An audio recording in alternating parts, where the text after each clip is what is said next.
पिछले वीडियो में हम ब्लैक बॉडी रेडिएशन के बारे में देखे थे, जो कि क्लासिकली हम एक्सप्लेन नहीं कर पाए। फिर हमको क्या कुछ नया कॉन्सेप्ट ऐड किया जो बाद में क्वांटम मैकेनिक्स कहलाएगा। ठीक है, जो प्लैंक ने आइडिया दिया था कि हम लाइट का कॉन्टिन्यूस बना लेके एनर्जी को हम एक डिस्क्रीट क्वांटा की तरह लेंगे। ठीक है, तो इस बार और एक एक्सपेरिमेंट देखेंगे जिसको क्लासिकल मैकेनिक्स फिर से एक्सप्लेन नहीं कर पाया और हम फिर से वही क्वांटम मैकेनिक्स का हेल्प लिया। ठीक है, और एक नया कंसेप्ट ऐड किया जिसको क्वांटम मैकेनिक्स बाद में होगा। ठीक है, वो क्या है? वो है फोटो इलेक्ट्रिक इफेक्ट।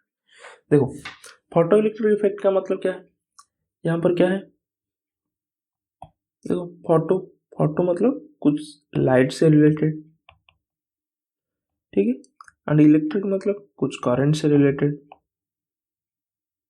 ठीक है, तो इसका डेफिनेशन क्या है? डेफिनेशन देखो, डेफिनेशन है photoelectric effect. What is photoelectric effect? Now the ejection of electron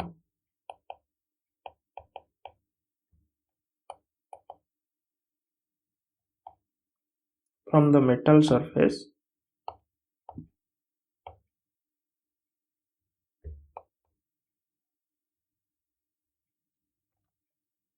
on irradiating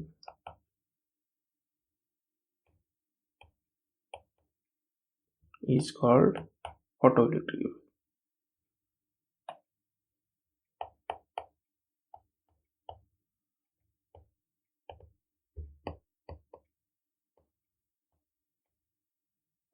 ठीक है, फोटोइलेक्ट्रिक इफेक्ट क्या है कि मैं अगर मेटल लूं, उसके ऊपर लाइट ये करूं, क्या करूं, इंसिडेंट करूं, तो इलेक्ट्रॉन इजेक्शन होता है। मतलब इलेक्ट्रॉन मेटल सरफेस से बाहर आता है और वो जो करंट देता है वो क्या होता है? जो इलेक्ट्रॉन बाहर आता है वो हमको एक करंट देता है और वो जो इफेक्ट हुआ सारा प्रोसेस को, उसको हम क्या बोलते हैं? Photoelectric effect. ठीक है, तो इसका मतलब स्कीमेटिक बनाते हैं।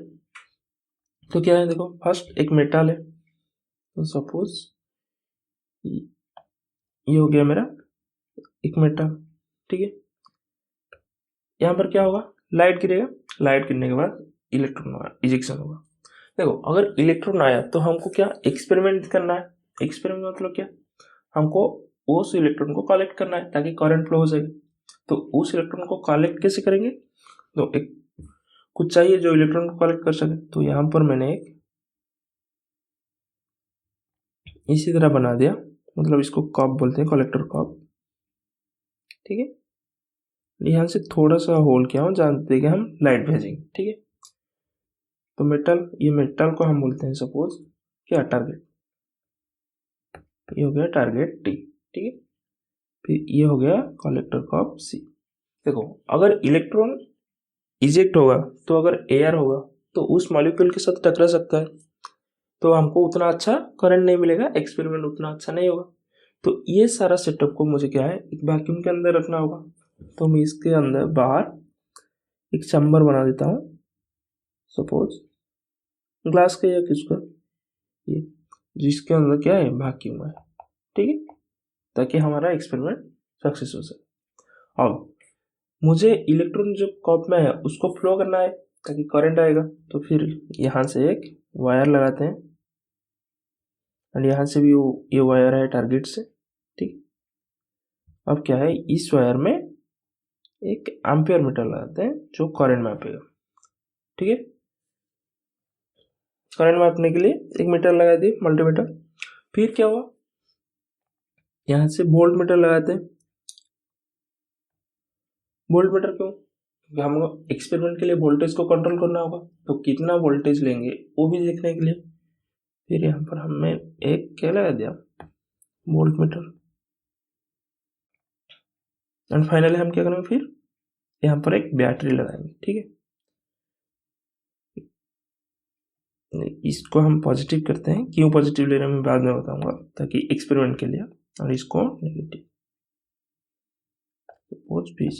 ठीक है, ये वोल्टेज के लिए बैटरी। एंड वोल्ट मीटर क्या है? पैरेलल लगा, एम्पीयर मीटर सीरीज में। ठीक, एंड लाइट क्या है? टारगेट को येलो कर देते हैं तो कैसे होगा? ठीक है। ये हो गया मेरा सेटअप।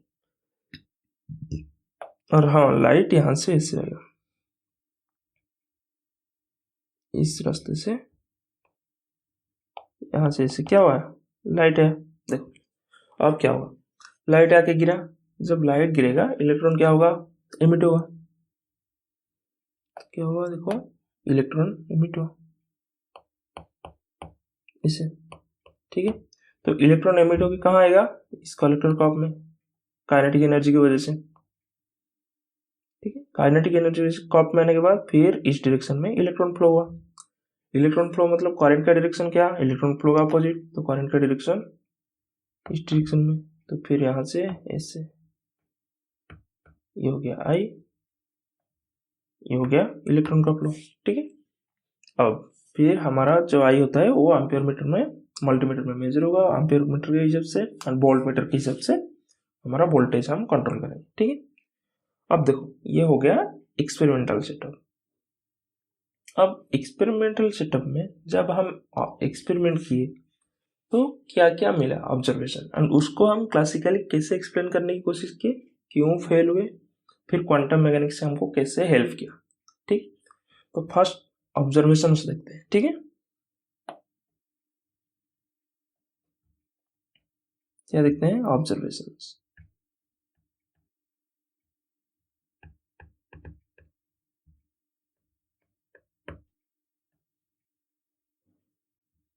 फर्स्ट ऑब्जर्वेशन क्या था,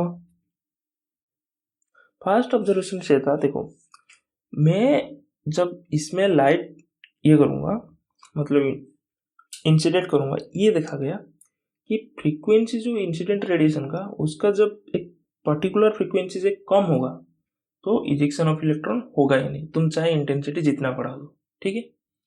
तो वो था हमारा पहला ऑब्जर्वेशन, तो लिखते हैं ताकि ट्रैक करने में आसानी होगा, ठीक है। तो क्या था ना, if the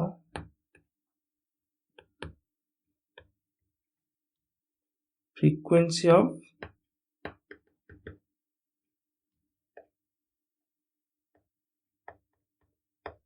incident radiation is less than the threshold frequency, ठीक है। थ्रेशोल्ड फ्रीक्वेंसी मतलब क्या, एक मिनिमम फ्रीक्वेंसी होता है जिससे अगर कम होगा उसको थ्रेशोल्ड बोलते हैं, ठीक है।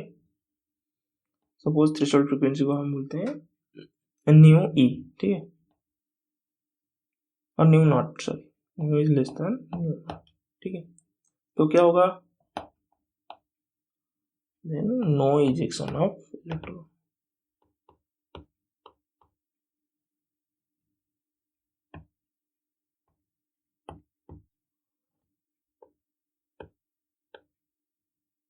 whatever the intensity of incident radiation।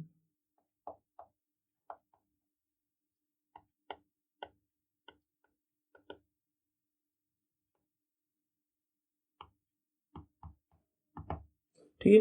So if the frequency of incident radiation क्या हुआ, थ्रेशोल्ड फ्रीक्वेंसी से कम हुआ तो इंटेंसिटी जितना भी हो इजेक्शन ऑफ इलेक्ट्रॉन होगा ही नहीं, ये था पहला। तो थ्रेशोल्ड फ्रीक्वेंसी क्या है, वही भी यहाँ पर लिख देता हूँ।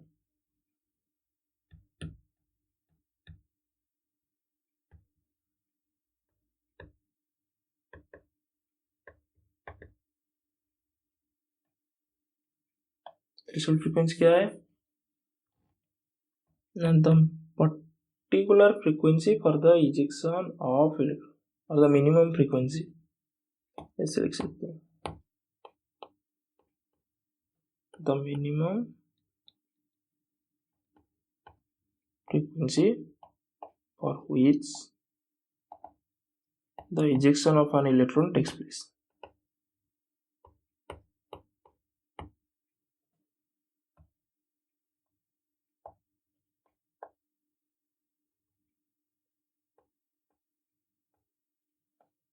is called, क्या क्या कहते हैं, थ्रेशोल्ड फ्रीक्वेंसी, ठीक है।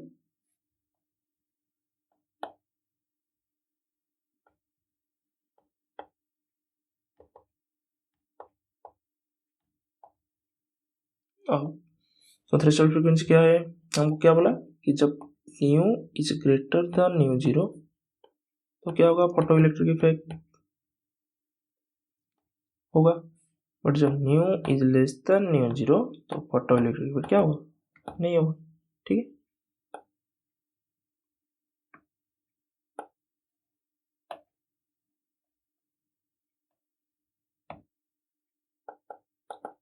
फोटो इलेक्ट्रिक इफेक्ट होगा ही नहीं। ठीक है, ये था हमारा first observation.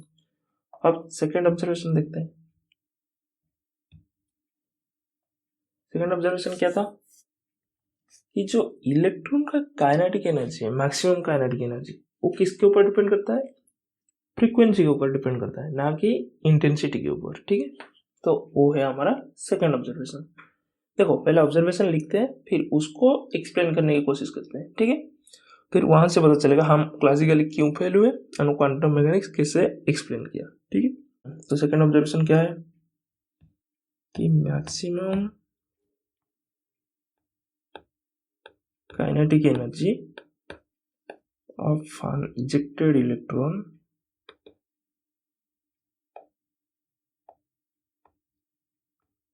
E minus depends only on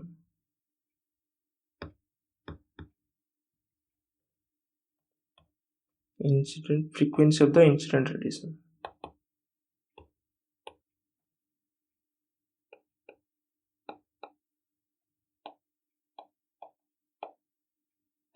Incident radiation. ठीक है, instead of what, instead of intensity.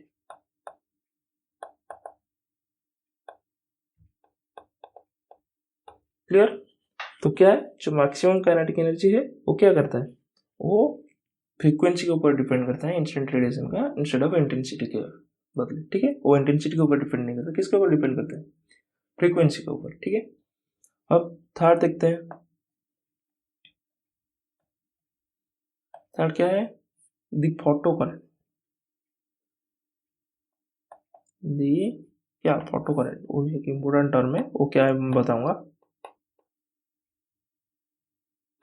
ठीक है, दी फोटो करंट इज क्या है, डायरेक्टली प्रोपोर्शनल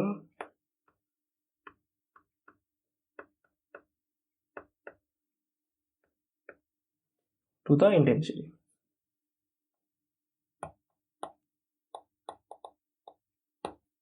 ठीक है, तो फोटो करंट मतलब क्या, the current generated due to photo electric effect.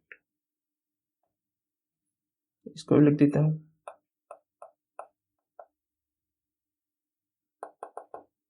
Photo current क्या है, the current generated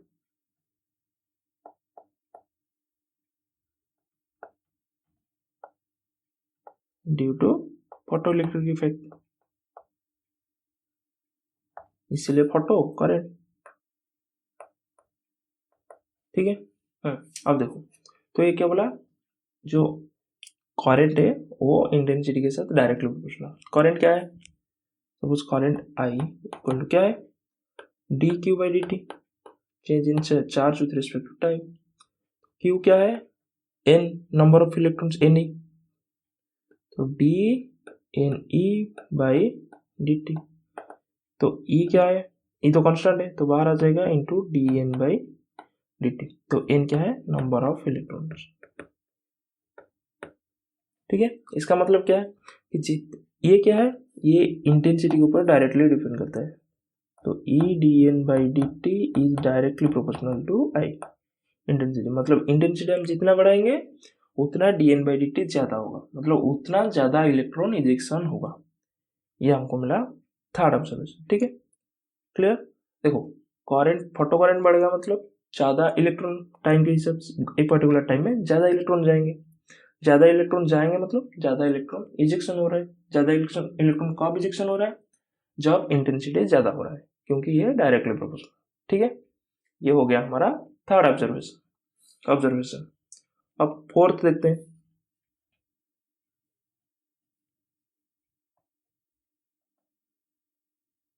fourth observation, ठीक है,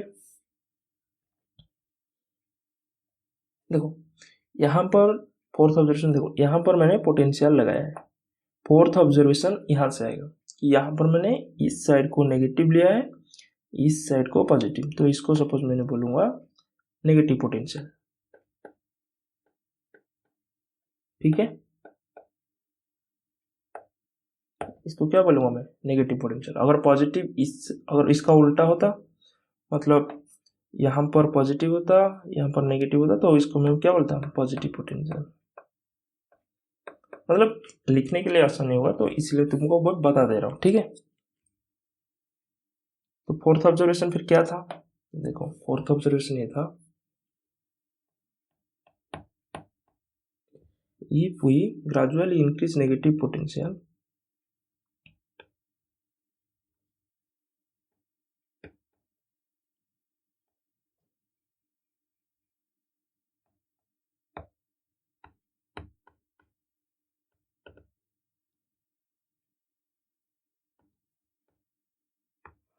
at a particular,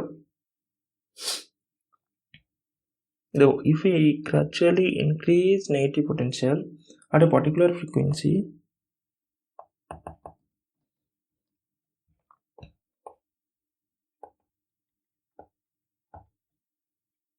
the photocurrent will stop.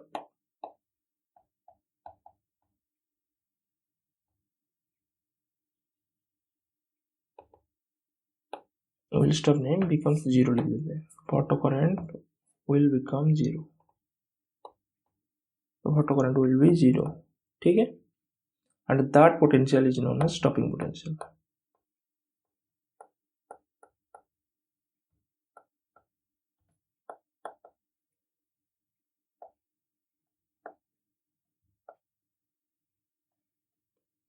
मतलब क्या, स्टॉपिंग पोटेंशियल, ठीक है। देखो ये थोड़ा समझते हैं कि क्या हो रहा है, देखो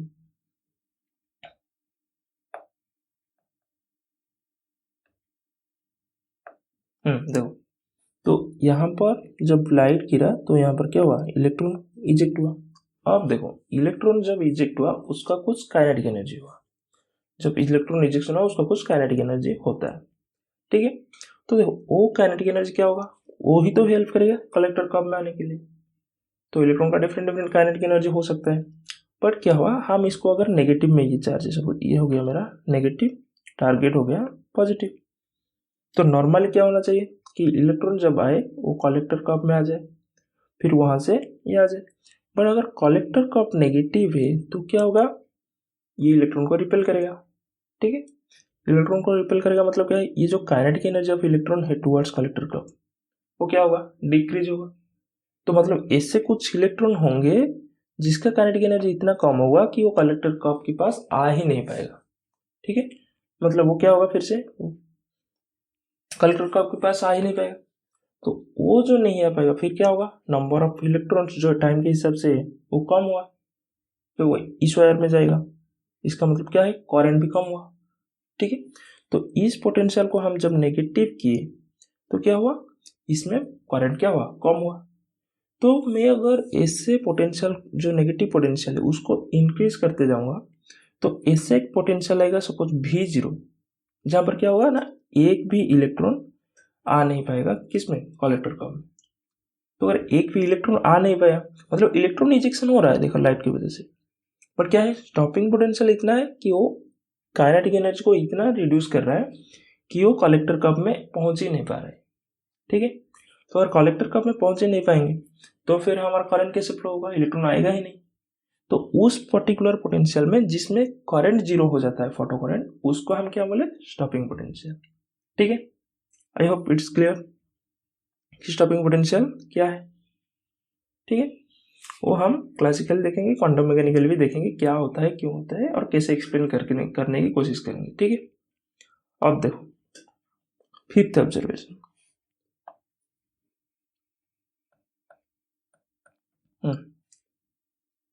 फिफ्थ ऑब्जर्वेशन क्या है कि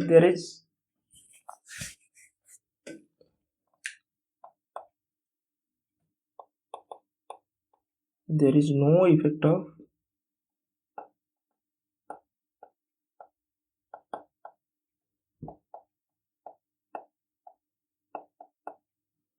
stopping potential if we change the intensity.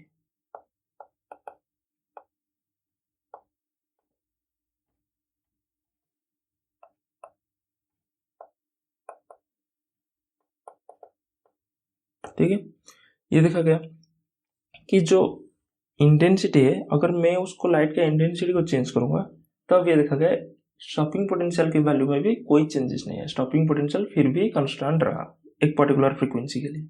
ठीक है, ये था हमारा फिफ्थ ऑब्जर्वेशन। क्यों हुआ वो हम क्वांटम मैकेनिकली देखेंगे बाद में। ठीक है, पहले ऑब्जर्वेशन देखते हैं कि क्या क्या रिजल्ट आया, फिर उसको एक्सप्लेन करेंगे। फिर सिक्स्थ ऑब्जर्वेशन क्या था, there is no time difference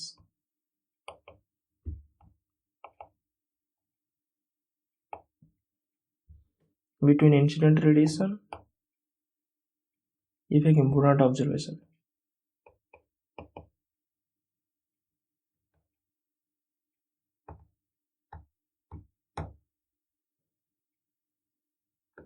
and ejection of electron.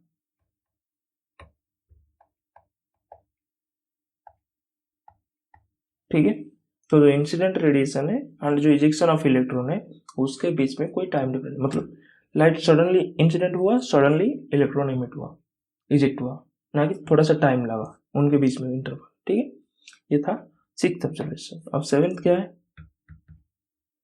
Seventh है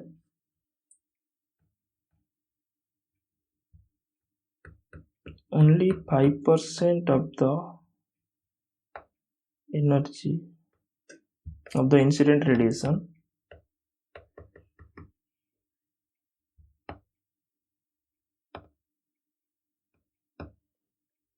is responsible for photoelectric effect. ठीक है,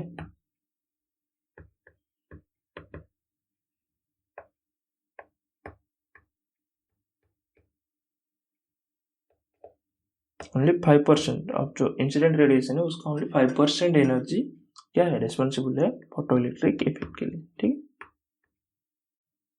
हो गया, ये था मेरा सेवेंथ ऑब्जर्वेशन।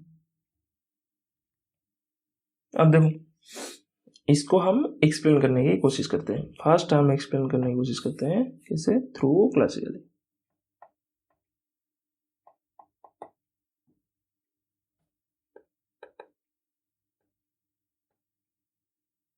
क्लासिकली नहीं यार, क्लासिकल एक्सप्लेनेशन।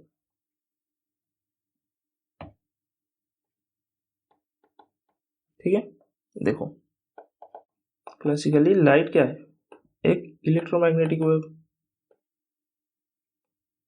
इलेक्ट्रोमैग्नेटिक वेव मतलब oscillating electric field and magnetic field.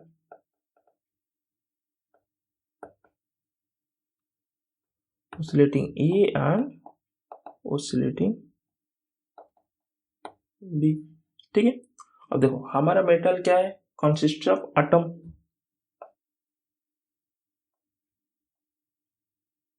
Metal में क्या है, एटम्स।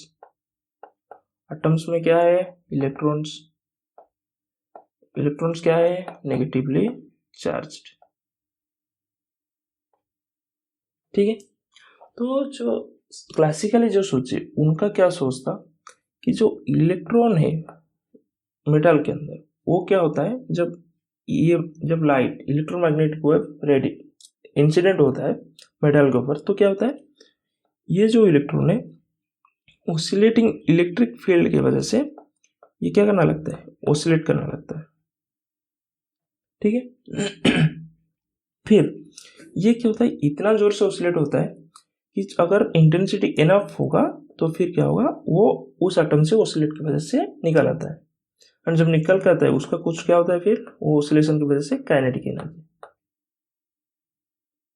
जो कि इजेक्शन ऑफ इलेक्ट्रॉन को काइनेटिक एनर्जी मिलता है एंड फिर वहां से हमको फोटोइलेक्ट्रिक इफेक्ट मिलता है। ये है क्लासिकल एक्सप्लेनेशन था।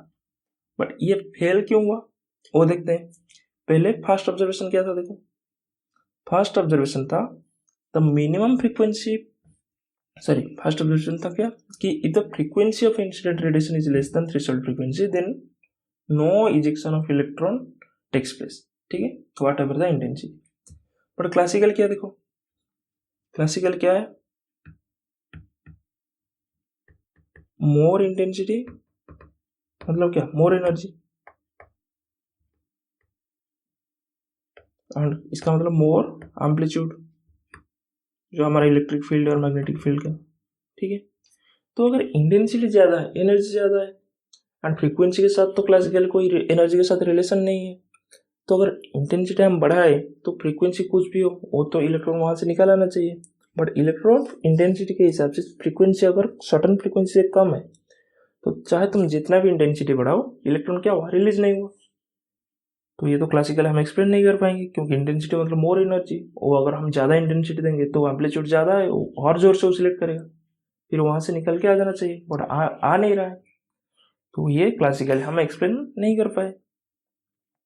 और क्या दूसरा वाला क्या था, तो ये था फर्स्ट वाला एक्सप्लेन नहीं कर पाया। अब सेकेंड ऑब्जर्वेशन देखो, सेकेंड ऑब्जर्वेशन क्या था कि maximum kinetic energy of an ejected electron depends on the frequency instead of intensity. अच्छा, तो मैक्सिमम काइनेटिक एनर्जी मतलब काइनेटिक एनर्जी है उसके अंदर जो काइनेटिक एनर्जी, तो वो क्या है, जब क्लासिकल मैकेनिक्स में इंटेंसिटी ज़्यादा, इंटेंसिटी मतलब ज़्यादा एनर्जी, तो इसका मतलब इलेक्ट्रॉन का काइनेटिक एनर्जी ज़्यादा होना चाहिए जब इंटेंसिटी ज़्यादा होगा। क्यों, क्योंकि इंटेंसिटी ज़्यादा मतलब एम्पलीट्यूड ज़्यादा, और अगर ज़्यादा एम्पलीट्यूड हुआ तो वो और जोर से ऑसिलेट होगा ज़्यादा, तो फिर जब इजेक्ट करके आएगा तो ज़्यादा काइनेटिक एनर्जी होना चाहिए। बट हमको एक्सपेरिमेंटल क्या मिला, उसका उल्टा, कि काइनेटिक एनर्जी किसके ऊपर डिपेंड करता है, फ्रीक्वेंसी के ऊपर, ना कि इंटेंसिटी। तुम अगर फ्रीक्वेंसी इंक्रीज करोगे तो काइनेटिक एनर्जी इंक्रीज होता है, बट इंटेंसिटी चेंज करने से कुछ फर्क नहीं पड़ता। तो ये भी एक्सप्लेन नहीं कर पाया क्लासिकल मैकेनिक्स, ठीक है। अब फिर थर्ड ऑब्जर्वेशन क्या था कि आई इंक्रीज करने से डीएन इंक्रीज करता है, ठीक है। तो आई मतलब जब हम इंक्रीज करेंगे तो ज्यादा नंबर ऑफ इलेक्ट्रॉन इजेक्ट होकर आता है, एंड वो क्यों होता है, वो आई थिंक क्लासिकली वो हमको उतना प्रॉब्लम नहीं किया, क्योंकि आई एनर्जी ज़्यादा हुआ तो शायद वो ज़्यादा इलेक्ट्रॉन ज़्यादा एनर्जी को डिस्ट्रीब्यूट कर रहे हैं, तो उसी वजह से आ रहा है, ठीक है ये। बट फर्स्ट दो ऑब्जर्वेशन हम क्लासिकली एक्सप्लेन नहीं कर पाए, ठीक है। अब फोर्थ ऑब्जर्वेशन देखो, फोर्थ ऑब्जर्वेशन क्या था कि we gradually increase negative potential at a particular frequency, the photocurrent will be zero. That potential is known as stopping potential. अच्छा, तो हाँ, तो ये था क्या कि हम जब इंक्रीज करते जाएंगे पोटेंशियल को, नेगेटिव पोटेंशियल को, तो काइनेटिक एनर्जी को घटाते जाएगा, तो एट ए पर्टिकुलर फ्रीक्वेंसी क्या होगा, वो फोटोकरेंट जीरो हो गया, जिसको हम स्टॉपिंग पोटेंशियल बोले, ठीक है। ये एक ऑब्जर्वेशन था, ठीक है, इसमें हमें कोई इशू नहीं। अब फिफ्थ देखो, फिफ्थ क्या है, there is no effect of stopping potential if we change the intensity. देखो, तो हम सोचे थे कि इंटेंसिटी के हिसाब से काइनेटिक एनर्जी बढ़ना चाहिए, बट वो बढ़ा नहीं, जो कि क्लासिकल मैकेनिक्स एक्सप्लेन नहीं कर पाए। तो अगर इंटेंसिटी के हिसाब से काइनेटिक एनर्जी नहीं बढ़ रहा है तो फिर स्टॉपिंग पोटेंशियल कैसे बढ़ेगा, क्योंकि स्टॉपिंग पोटेंशियल का काम ही तो है काइनेटिक एनर्जी रखना, काइनेटिक एनर्जी को रिड्यूस करना। अगर काइनेटिक एनर्जी ही कांस्टेंट है, चाहे तुम जितना इंटेंसिटी वेरी करो, इसका मतलब स्टॉपिंग पोटेंशियल क्या होगा, कांस्टेंट होगा, चाहे तुम इंटेंसिटी जितना वेरी करो, अगर फ्रीक्वेंसी कांस्टेंट है तो, ठीक है। ये हो गया मेरा फिफ्थ ऑब्जर्वेशन। अब सिक्स्थ ऑब्जर्वेशन क्या है कि there is no time difference between incident radiation and ejection of electron, ठीक है। तो क्या है, देखो, अगर मैं एक इलेक्ट्रोमैग्नेटिक वेव सपोज छोड़ता, अगर मैं एक इलेक्ट्रोमैग्नेटिक वेव छोड़ता तो ये क्या करेगा, इलेक्ट्रॉन को इसे ऑसिलेट करेगा, तो ऑसिलेट करेगा फिर जाके वो एमिट होगा।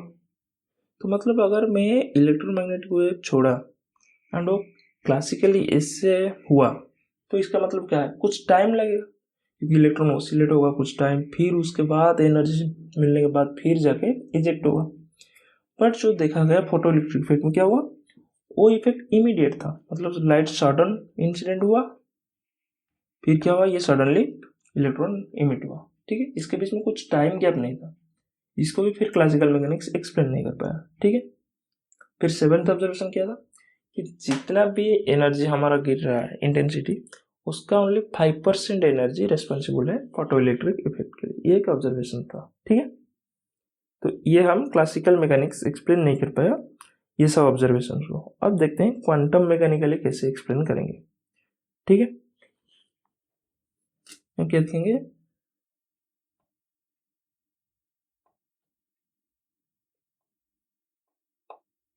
Quantum mechanical explanation.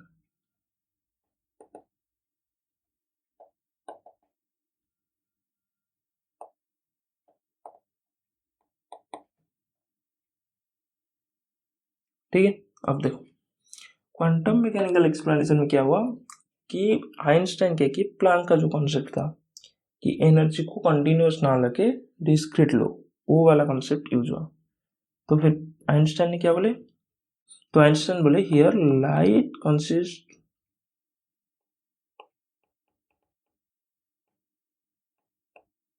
Of packets of energy.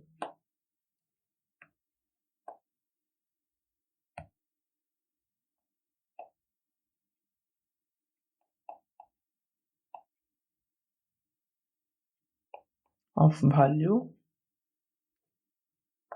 h nu known as quanta. ठीक है, तो फिर आइंस्टाइन ने क्या बोला कि लाइट यहाँ पर एक वेव की तरह ना लगे, हम ऐसे लेंगे कि लाइट क्या है कि कुछ पार्टिकल की तरह बिहेव करता है। मतलब लाइट कुछ पैकेट एनर्जी पैकेट को रखता है, कंटिन्यूस एनर्जी नहीं। लाइट में क्या होता है, कुछ पैकेट्स ऑफ एनर्जी होता है जिसको हम क्या बोलते हैं कि क्वांटा। एंड उसको जो वैल्यू है एनर्जी पैकेट का, उसका वैल्यू क्या है एच न्यू। एंड ये जो क्वांटा है इसको क्या बोलते हैं हम फोटोन्स।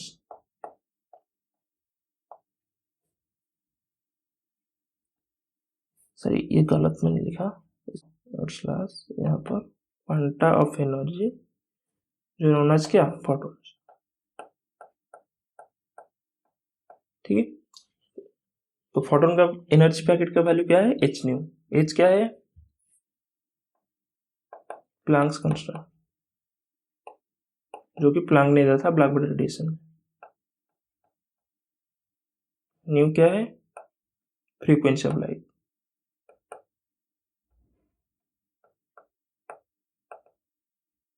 ठीक है, एच का value 6.626 into 10⁻⁻34 joule second.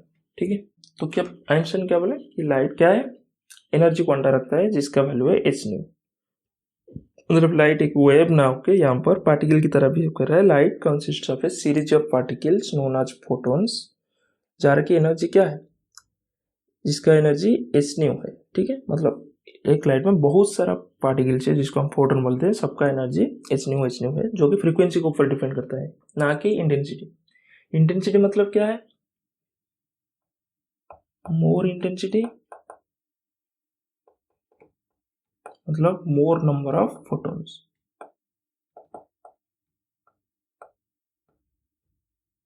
More number of photons means more total energy, जो कि हमको क्लासिकली देता है। क्लासिकल में क्या है मोर इंटेंसिटी मतलब मोर एनर्जी, तो यहाँ पर वही मोर एनर्जी बट क्या है जो फोटोन है वो इंक्रीज हुआ इसी वजह से। बट एक्चुअली फिर एनर्जी फोटोन के क्या है कांस्टेंट है, जो कि डिपेंड करता है फ्रीक्वेंसी के ऊपर। ठीक है, क्लियर। अब देखो ये कैसे एक्सप्लेन करता है जो हमारा ये था फोटोइलेक्ट्रिक इफेक्ट।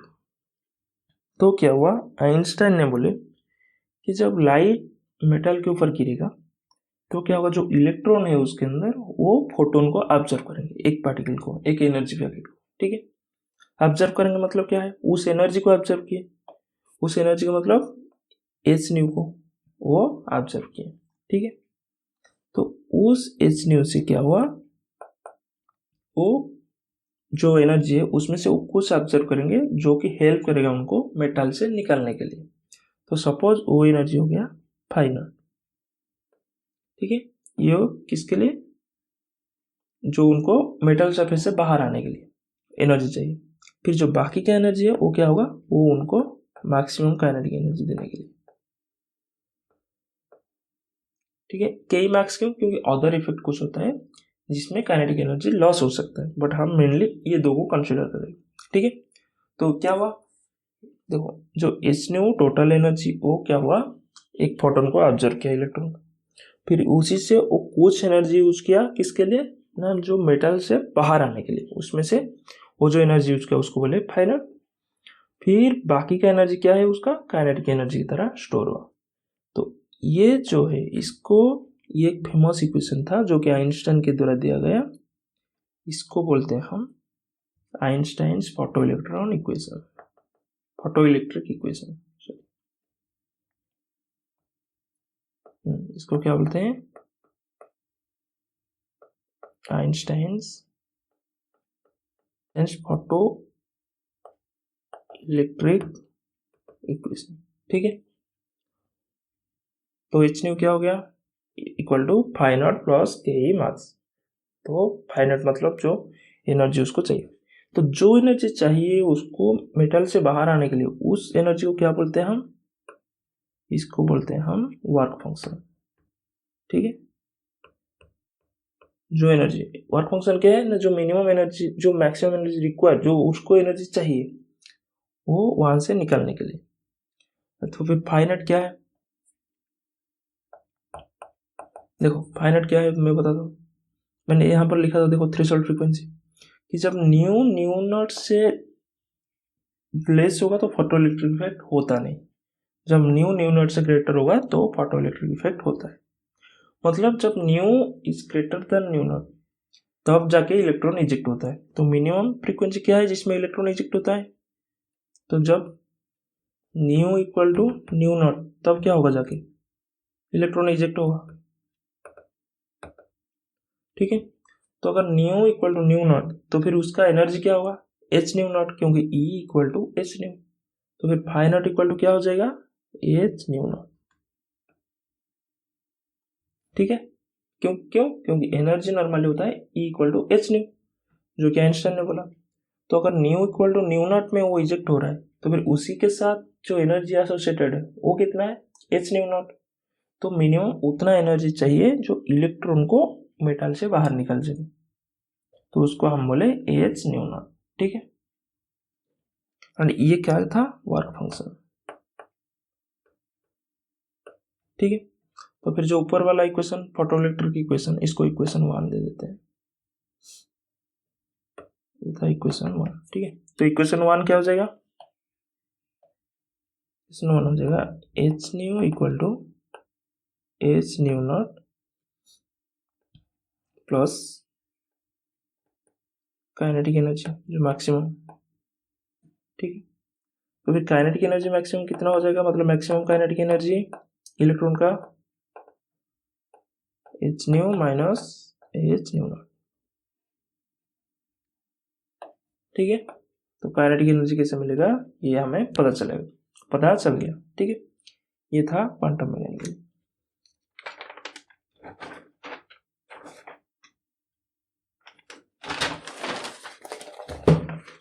देखो अब जब nu equal greater than nu not, देखो जब new is greater then nu naught तो क्या होगा, काइनेटिक एनर्जी मैक्सिमम क्या हो जाएगा, पॉजिटिव काइनेटिक एनर्जी मतलब क्या है, photo electric effect is possible. But if new is less than mu zero तो क्या होगा, काइनेटिक एनर्जी क्या हो जाएगा, जो maximum kinetic energy negative, which is not possible, so photo electric effect होगा नहीं। ठीक है, तो अब देखते हैं ये जो सारा चीजें वो ऑब्जर्वेशन को कैसे एक्सप्लेन करता है। ठीक है, तो फर्स्ट ऑब्जर्वेशन मैं बता दिया कैसे new is greater then mu zero में फोटो इलेक्ट्रिक इफेक्ट होगा, कैसे नहीं होगा तो छोड़ो, इसका हो गया। अब photo current is directly proportional to intensity. देखो फोटो करंट क्या है, dN/dt मतलब change in number of electrons per time. तो अगर इंटेंसिटी बढ़ेगा, देखो अगर इंटेंसिटी बढ़ेगा आई बढ़ेगा तो क्या होगा, नंबर ऑफ फोटॉन्स बढ़ेगा। नंबर ऑफ फोटॉन्स बढ़ेगा मतलब बहुत सारे फोटोन आएंगे, मतलब फिर बहुत सारे इलेक्ट्रॉन फोटोन को ऑब्जर्व कर पाएंगे। तो अगर बहुत सारे इलेक्ट्रॉन फोटोन को ऑब्जर्व किए उसका मतलब क्या है, बहुत सारे इलेक्ट्रॉन बाहर निकल के आएंगे। जब बहुत सारे इलेक्ट्रॉन बाहर निकल के आएंगे तो फिर बहुत सारे करंट होगा, क्योंकि बहुत सारे इलेक्ट्रॉन मेटल से बाहर निकल के। तो more the intensity the more is the photo current, जो कि क्वांटम मैकेनिक्स अच्छे से एक्सप्लेन कर पाएगा। ठीक है,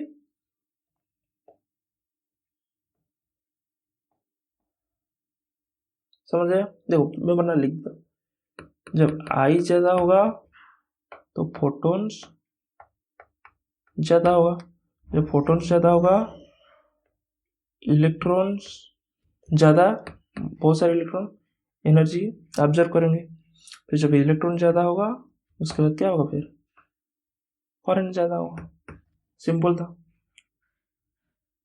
अब देखते हैं नेक्स्ट ऑब्जर्वेशन, स्टॉपिंग पोटेंशियल का था डेफिनेशन, फोर्थ ऑब्जर्वेशन, तो कोई इशू नहीं। There is no effect of stopping potential if we change the intensity. हाँ देखो स्टॉपिंग पोटेंशियल हमने देखा क्या, जो काइनेटिक एनर्जी है वो किसके ऊपर डिपेंड करता है, एनर्जी ऑफ द फोटोन के ऊपर, ना कि इंटेंसिटी ऊपर। इंटेंसिटी मतलब बहुत सारे फोटोन्स, बट एक फोटोन का एनर्जी क्या है, एच, एंड इलेक्ट्रॉन एक फोटोन ऑब्जर्व करता है सिर्फ, ठीक है। तो जो स्टॉपिंग पोटेंशियल है वो किसके ऊपर, ऑफकोर्स काइनेटिक एनर्जी के ऊपर डिपेंड करता है। तो काइनेटिक एनर्जी फिर किसके ऊपर डिपेंड करता है, फ्रीक्वेंसी ऑफ लाइट के ऊपर, जो कि इस फोटोइलेक्ट्रिक इक्वेशन से पता चलता है, ठीक है। तो इसी हिसाब से फिर काइनेटिक एनर्जी किसके ऊपर, फ्रीक्वेंसी ऑफ लाइट के ऊपर डिपेंड करेगा। तो स्टॉपिंग पोटेंशियल भी फ्रीक्वेंसी ऑफ लाइट के ऊपर डिपेंड करेगा, ना कि इंटेंसिटी ऊपर। तो ये भी एक्सप्लेन कर दिया, तो ये भी हो गया। अब there is no time difference between incident radiation and ejection of electron. हाँ ये भी है, क्योंकि टाइम डिफरेंस कैसे होगा, वो एनर्जी को इलेक्ट्रॉन क्या किया, जस्ट ऑब्जर्व किया, फिर एनर्जी ज़्यादा हुआ, फिर बाहर आया, फिर काइनेटिक एनर्जी मिला, वो इमीडिएट प्रोसेस है। तो ना कि ओसिलेट होता है तो टाइम लगेगा, तो वो भी इमीडिएट होता है इसीलिए, क्योंकि वो सडनली एनर्जी को ऑब्जर्व करता है फिर निकालता है, ठीक है, ना कि ओसिलेट करता है फिर जब ओसिलेट बहुत जोर से होगा फिर निकलेगा, ठीक है। तो इसीलिए वो इमीडिएट प्रोसेस था। फिर only 5% of the incident radiation, क्योंकि सारे फोटोन को ऑब्जर्व नहीं करेगा, कुछ रिफ्लेक्ट होगा, फिर कुछ सारा इलेक्ट्रॉन अगर कुछ एक्साइटेड स्टेट में चले जाएंगे तो only 5% of the energy responsible है फोटोइलेक्ट्रिक इफेक्ट के लिए। तो क्वांटम मैकेनिक्स ये सबको एक्सप्लेन कर पाया, ठीक है। मैं एक वर्क फंक्शन का डेफिनेशन भी लिख देता हूँ, वो तुम्हारे लिए आसान होगा। वर्क फंक्शन क्या है, the minimum energy required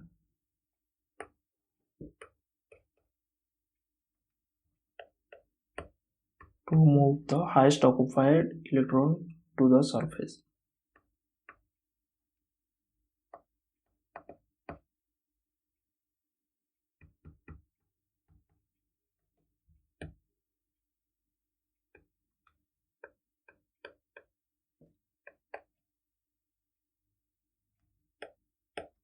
Is known as क्या, वर्क फंक्शन, ठीक है। मतलब जो हाईएस्ट एनर्जी में था, मतलब इलेक्ट्रॉन क्या है, मेटल में डिफरेंट डिफरेंट एनर्जी लेवल पे होंगे, तो हाईएस्ट एनर्जी लेवल पे जो था मेटल के अंदर, उसको बाहर निकालने में हमको जो मिनिमम एनर्जी चाहिए उसको हम क्या बोले, वर्क फंक्शन। तो वर्क फंक्शन का फॉर्मूला क्या है, phi equal to H nu naught, तो न्यू है जो क्या, थ्रेशोल्ड फ्रीक्वेंसी, ठीक है। ये हो गया वर्क फंक्शन का फॉर्मूला। अब मैंने क्या लिया है, फाई लिया है या फाइनल लिया है, तो हाँ इसको भी फाइनल लिख दो, क्या इसमें। और स्टॉपिंग पोटेंशियल का भी लिख देते हैं।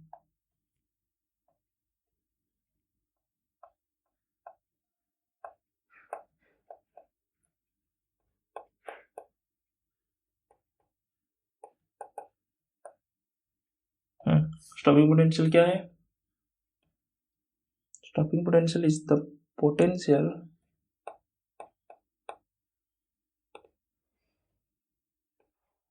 at which the photocurrent becomes zero.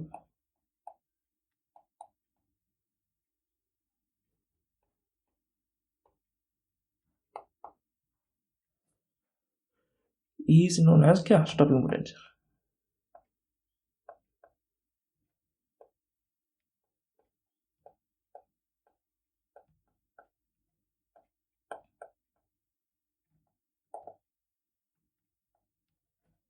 तो इसको मैं स्टॉपिंग पोटेंशियल को स्टॉपिंग पोटेंशियल। तो इसको में स्टॉपिंग पोटेंशियल को क्या सिंबल दे, BS देते हैं, B नॉट भी देते हैं बट BS लिख देता हूँ, ठीक है। ये हो गया स्टॉपिंग पोटेंशियल। अब देखो इसका फॉर्मूला क्या है, तो हमको मिला है kinetic energy maximum equal to क्या, H nu minus H nu naught, ठीक है। तो काइनेटिक एनर्जी देखो, मैं स्टॉपिंग पोटेंशियल जनरेट करता हूँ काइनेटिक एनर्जी को जीरो करने के लिए, तो स्टॉपिंग पोटेंशियल में मैक्सिमम काइनेटिक एनर्जी जीरो होगा, ठीक है। तो or stopping potential kinetic energy maximum will be equal to, तो आर स्टॉपिंग पोटेंशियल क्या हुआ, K E max will be equal to क्या, ई भी एस, क्योंकि अगर मैं पोटेंशियल भी में एक चार्ज को रखूंगा तो उसका पोटेंशियल क्या है, भी क्यू, उसका पोटेंशियल एनर्जी। तो अगर मैं इलेक्ट्रॉन को रखूंगा तो उसका पोटेंशियल एनर्जी क्या होगा, माइनस ई भी एस। तो टोटल एनर्जी जीरो है क्योंकि kinetic energy plus potential energy यहाँ पर जीरो होगा, इसीलिए तो करंट नहीं जा रहा है। तो फिर kinetic energy maximum will be, this will be equal to zero, this implies that K E max will be equal to E V S, ठीक है, क्लियर।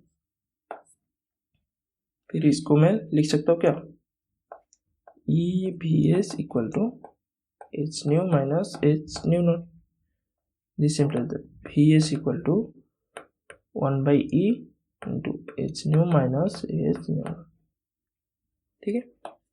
तो ये हो गया स्टॉपिंग पोटेंशियल का फॉर्मूला, हो गया। यहाँ पर भी एस से stopping potential, H Planck's constant,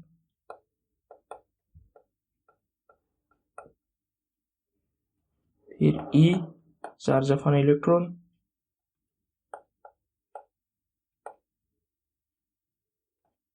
positive only magnitude, positive नहीं मैग्नीट्यूड, ठीक है, क्योंकि हम चार्ज ऑफ एन इलेक्ट्रॉन क्या लेते हैं, माइनस ई। फिर new frequency of incident light, ठीक है, और न्यू नॉट थ्रेशोल्ड फ्रीक्वेंसी,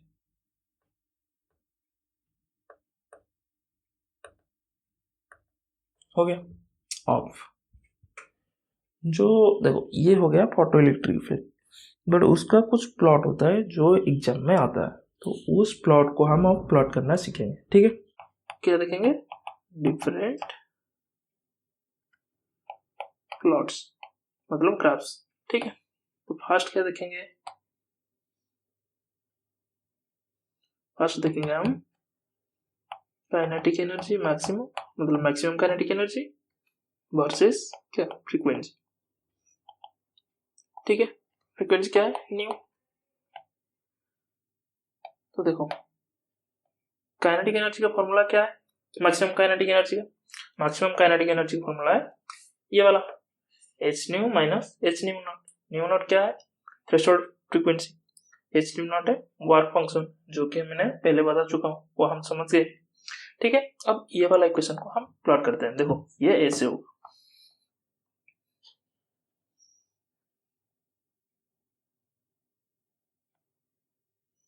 देखो ये हो गया मेरा, एक्स एक्सिस में रहेगा फ्रीक्वेंसी न्यू, इधर रहेगा काइनेटिक एनर्जी मैक्सिमम, ठीक है।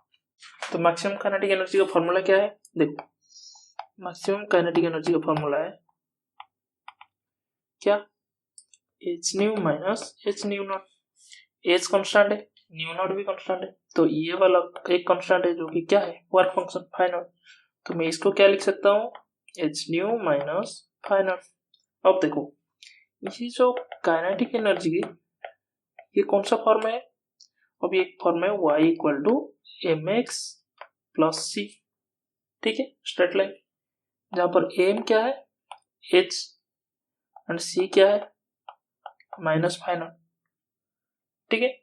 मतलब माइनस फाई नॉट जो है वो हो गया y इंटरसेप्ट, स्लोप हो गया h एंड x क्या है, x है nu and y equal to क्या, काइनेटिक मैक्सिमम काइनेटिक एनर्जी, ठीक है। इसीलिए हमने ग्राफ थ्योरी पढ़ा था ताकि तुम्हें आसानी हो ये सब प्लॉट करना है। ठीक है, अब देखो इसको प्लॉट करते हैं। देखो फर्स्ट ग्राफ, न्यू नेगेटिव हो नहीं सकता। ठीक है, क्यों? क्योंकि फ्रीक्वेंसी तो कभी नेगेटिव हो ही नहीं सकता, तो इसीलिए X always nu will be greater than 0 equal to, तो फिर ये वाला पोर्शन का कुछ काम नहीं है, इसको मैं मिटा सकता हूं। हो गया, अब प्लॉट करेंगे। ठीक है, तो देखो क्या है स्लोप एच, ये क्या है न्यू, तो प्लॉट करो y equal to mx plus C where c is equal to minus phi naught. तो देखो y m क्या है पॉजिटिव, मैं बोला था स्ट्रेट लाइन में पहले हम क्या देखेंगे m पॉजिटिव है या नेगेटिव, क्या है पॉजिटिव। पॉजिटिव मतलब y इक्वल टू mx का कैसे होता है, पॉजिटिव m के लिए s से होता है, नेगेटिव m के लिए s से। ये m इक्वल टू नेगेटिव के लिए, ये m इक्वल टू पॉजिटिव के लिए। ठीक है, एंड c क्या है y इंटरसेप्ट क्या है माइनस फाइव नॉट मतलब नेगेटिव, सपोज ये हो गया मेरा माइनस फाइव नॉट। ठीक है, ये हो गया माइनस फाइव नॉट।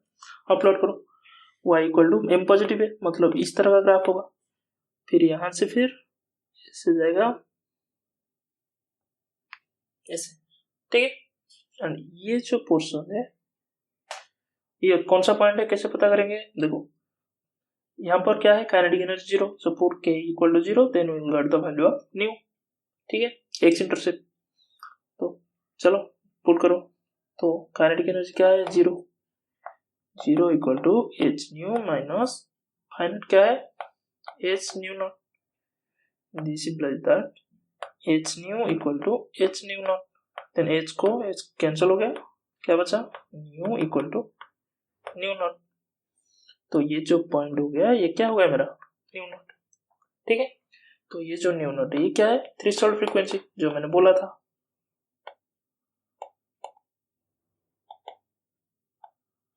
ठीक है, एंड ये वाला हो गया five not minus phi not, और इसको मैं लिख सकता हूँ क्या माइनस एच न्यू नॉट। ठीक है, तो ये हो गया maximum kinetic energy versus frequency का ग्राफ। अगर पूछेगा तो होपफुली तुम कर सकते हो। ठीक है, अब देखते हैं सेकेंड ग्राफ और एक प्लॉट। ठीक है, सेकेंड में क्या है maximum kinetic energy versus intensity. ठीक है, देखो काइनेटिक, देखो मैं क्या बोला था kinetic energy maximum kinetic energy है वो किसके ऊपर फ्रीक्वेंसी के ऊपर डिपेंड करता है, बट इंटेंसिटी के ऊपर क्या करता है डिपेंड ही नहीं करता, तो वो इंडिपेंडेंट ऑफ इंटेंसिटी है। तो क्या फिर चलो प्लॉट करते हैं, यही तो एक्सपेरिमेंट में आपको पता चला था। तो सपोज ये हो गया इंटेंसिटी आई, ठीक है, and here maximum kinetic energy Y axis में। ठीक है, अब देखो suppose at a particular frequency हमको पता है मैक्सिमम काइनेटिक एनर्जी किसके ऊपर डिपेंड करता है फ्रीक्वेंसी के ऊपर, इंटेंसिटी से इंडिपेंडेंट होता है। तो मैं अगर फ्रीक्वेंसी को कांस्टेंट रखूं एंड इंटेंसिटी वेरी करूंगा तो काइनेटिक मैक्सिमम काइनेटिक एनर्जी क्या होगा कांस्टेंट होगा, चाहे मैं इंटेंसिटी जितना भी वेरी करूं। ठीक है, तो इसका मतलब ये कैसे होगा ऐसे एक स्ट्रेट लाइन होगा। ठीक है, किसके पैरेलल इंटेंसिटी एक्सिस के, क्योंकि मैं चाहे इंटेंसिटी जितना भी वेरी करूं इस डायरेक्शन में बट मैक्सिमम काइनेटिक एनर्जी मेरा क्या रहेगा कांस्टेंट, जो कि ये वाले में I zero suppose sorry I zero नहीं कुछ काइनेटिक एनर्जी, सपोज ये काइनेटिक एनर्जी जीरो। ठीक है, तो ये वाला, तो मैं चाहे इंटेंसिटी जितना भी वेरी करूं ये कांस्टेंट रहेगा। तो ये ग्राफ हमको क्या दिखाता है कि maximum kinetic energy is independent of intensity. Clear, अब देखते हैं थर्ड प्लॉट। थर्ड में क्या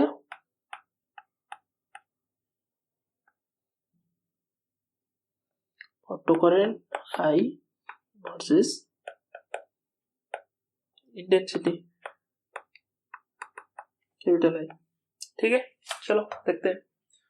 तो फर्स्ट क्या करते हैं हम वही X axis Y axis, first में क्या है फोटो करंट, मतलब वो वाई एक्सिस में जाएगा, किसके वर्सेस से इंटेंसिटी, तो एक्स एक्सिस में, ये हो गया कैपिटल आई, हो गया। अब हम प्लॉट करेंगे, देखो आई फोटो करंट का हमने एक्सप्रेशन निकाला था, कहाँ पर था, आई थिंक निकाले है या नहीं, यहाँ पर देखो E D N by D T is proportional to I, this implies that क्या है, E D N by D T क्या है हमारा photo current, is proportional to क्या है इंटेंसिटी, डायरेक्टली प्रोपोर्शनल, तो डायरेक्टली प्रोपोर्शनल मतलब क्या है स्ट्रेट लाइन, ठीक है, तो फिर कैसे होगा स्ट्रेट लाइन, ऐसे,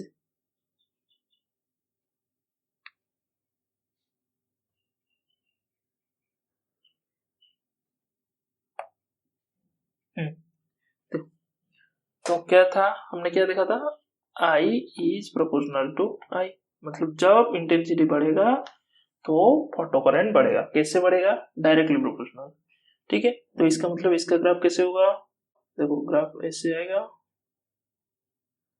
ऐसे जाएगा, ये एक स्ट्रेट लाइन जैसा, ठीक, ये हो गया मेरा फोटो करंट का ग्राफ, आई versus photo current versus intensity graph, easy था। देखो ये ओरिजिन पे मीट करेगा, क्योंकि जब इंटेंसिटी जीरो होगा तो क्या होगा फोटो करंट जीरो, क्योंकि इंटेंसिटी मतलब जीरो मतलब फोटोन ही नहीं है, अगर फोटोन नहीं है इसका मतलब एनर्जी नहीं है, तो एक भी इलेक्ट्रॉन निकल के नहीं आ पाएगा, तो अगर एक भी इलेक्ट्रॉन निकल के नहीं आ पाया इसका मतलब क्या है photo current of course zero होगा, ठीक है, तो ये जीरो पे जाएगा, ठीक है, क्लियर। अब देखते हैं फोटो करंट वर्सेस पोटेंशियल, क्या है photo current small I versus कौन सा स्टॉपिंग पोटेंशियल या potential, photo current versus potential, stopping potential क्यों नहीं, क्योंकि स्टॉपिंग पोटेंशियल एक कांस्टेंट वैल्यू है पर्टिकुलर, ठीक है, हम पोटेंशियल ही वेरी करके देखेंगे कि फोटो करंट में क्या चेंजेस है, ठीक है, वही फर्स्ट हम प्लॉट कर देते हैं, एक्स एक्सिस व्हाइट में करते हैं,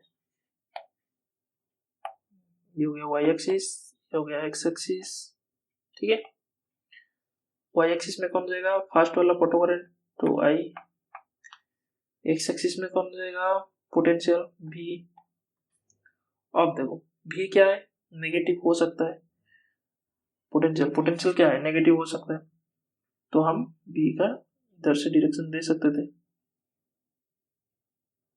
ठीक है, आई आई करंट हमेशा पॉजिटिव रहेगा, क्योंकि इलेक्ट्रॉन जिस डायरेक्शन में इजेक्ट हो रहा होगा उसी डायरेक्शन उसका अपोजिट डायरेक्शन में ही करंट फ्लो होगा, ठीक है, तो आई हमेशा हम क्या लेंगे पॉजिटिव ही लेंगे, तो नेगेटिव आई का कोई जरूरत नहीं, तो इसको सपोज हम मिटा देते हैं, ठीक है, क्लियर। अब हम प्लॉट करेंगे, देखो क्या है जब इंटेंसिटी पोटेंशियल वेरी करेंगे, इसका मतलब यहाँ पर क्या फिक्स रखेंगे, देखो यहाँ पर इंटेंसिटी फिक्स है, फ्रीक्वेंसी फिक्स है, ठीक है, देखो तीन चीजें होता है इंटेंसिटी फ्रीक्वेंसी पोटेंशियल, ठीक है, ये तीनों में हम देखेंगे प्लॉट, तो क्या है तीनों में से हम दो फिक्स करेंगे फिर तीसरा वाला को कैरी करेंगे, फिर देखेंगे, जैसे यहाँ पर क्या था, यहाँ पर फ्रीक्वेंसी फिक्स था और क्या था इंटेंसिटी मतलब पोटेंशियल फिक्स था, ठीक है, एंड यहाँ पर सेम,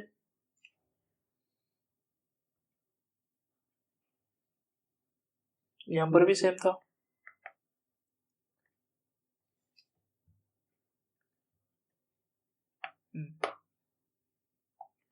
तो यहाँ पर क्या था, यहाँ पर फ्रीक्वेंसी फिक्स था एंड इंटेंसिटी वेरी कर रहा है मतलब पोटेंशियल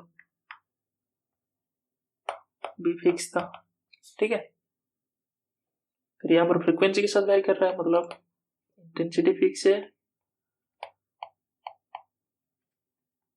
फिर पोटेंशियल फिक्स है, ठीक है, मतलब इसे तीनों में से एक वेरी करेंगे दो फिक्स रखेंगे,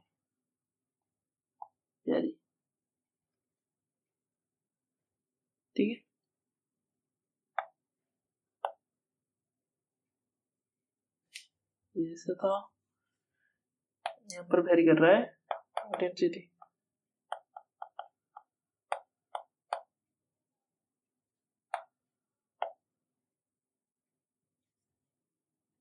यहाँ पर भी इंटेंसिटी वेरी कर रहा है।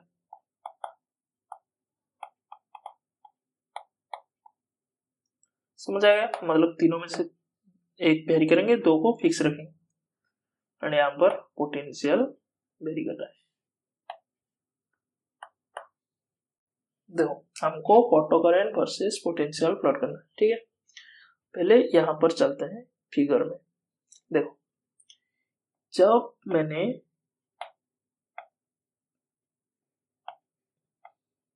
देखो जब मैंने इसको नेगेटिव पॉजिटिव पोटेंशियल दिया, पॉजिटिव में क्या होगा, जो इलेक्ट्रॉन है, देखो फर्स्ट मैंने लाइट शाइन किया, सपोज 100 इलेक्ट्रॉन्स मेरा निकले, ठीक है, इंटेंसिटी की वजह से। ये किसकी वजह से निकलता है, इंटेंसिटी आई की वजह से, ठीक है। आगे अब क्या होगा, सपोज ये सबका काइनेटिक एनर्जी कुछ होता है, ठीक है। इनका काइनेटिक एनर्जी कितना होगा ना, 0 to ke मार्क्स के बीच में कुछ होगा, वेरी कर रहा होगा, ठीक है। तो मैक्सिमम काइनेटिक एनर्जी मैक्सिमम, और मिनिमम है 0। मैक्सिमम काइनेटिक एनर्जी का फॉर्मूला हमें पता है, ठीक है। ये हो गया। अब क्या होगा, देखो मैं अगर पॉजिटिव पोटेंशियल दूंगा तो ये क्या हो जाएगा, EB, ये वाला क्या हो जाएगा, काइनेटिक एनर्जी मैक्सिमम में, काइनेटिक एनर्जी में जो इलेक्ट्रॉन है उसमें ऐड हो जाएगा। तो फिर क्या होगा, ये जो 100 इलेक्ट्रॉन है उसका काइनेटिक एनर्जी क्या होगा, बढ़ जाएगा। तो अगर इसका काइनेटिक एनर्जी बढ़ गया तो मतलब क्या होगा, ये यहां से इस वाला पोर्शन से और तेज जाने लगेंगे कलेक्टर कप में, तो कलेक्टर कप और ज्यादा तेज उनको एक्सेप्ट करने लगा। बट देखो चाहे जितना भी तेज जाए, बट नंबर ऑफ इलेक्ट्रॉन तो सेम ही है, 100 इलेक्ट्रॉन। तो अगर 100 इलेक्ट्रॉन सेम ही है, इसका मतलब क्या है, करंट भी सेम ही होगा, क्योंकि number of electrons passes per unit area at a particular time will be constant, ठीक है। इसका मतलब आई क्या होगा, स्मॉल आई, ये क्या होगा, कांस्टेंट फॉर पॉजिटिव पोटेंशियल, ठीक है। ये क्लियर। अब देखो अब मैं नेगेटिव पोटेंशियल दूंगा, तो जब नेगेटिव पोटेंशियल दूंगा तो क्या होगा, देखो तो मैं जितना पोटेंशियल वो क्या करूंगा, नेगेटिव, जितना नेगेटिव करते जाऊंगा उतना इलेक्ट्रॉन्स का काइनेटिक एनर्जी डिक्रीज होते जाएगा। तो जब मैंने पोटेंशियल मेरा भी नेगेटिव पोटेंशियल भी है स्टॉपिंग पोटेंशियल पे पहुंच जाएगा, तो सारे इलेक्ट्रॉन का काइनेटिक एनर्जी क्या हो जाएगा, 0 हो जाएगा। इसका मतलब एक भी इलेक्ट्रॉन कलेक्टर कप में पहुंच नहीं पाएगा, अगर पहुंच नहीं पाएगा तो फिर करंट 0। तो फिर कहने का क्या मतलब ना, पोटेंशियल जब नेगेटिव 0 से जब नेगेटिव की तरफ आएगा तो करंट डिक्रीज होते जाएगा, ठीक है। चलो अब प्लॉट करते हैं। देखो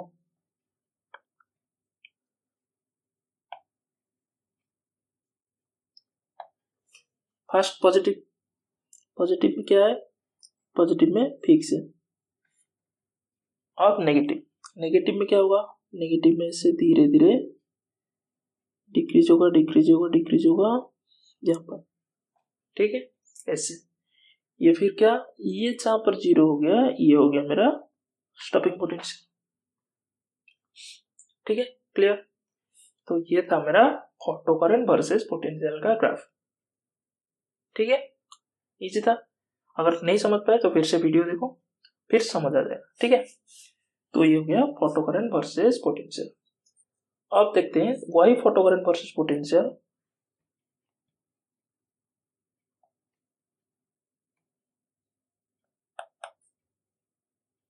क्या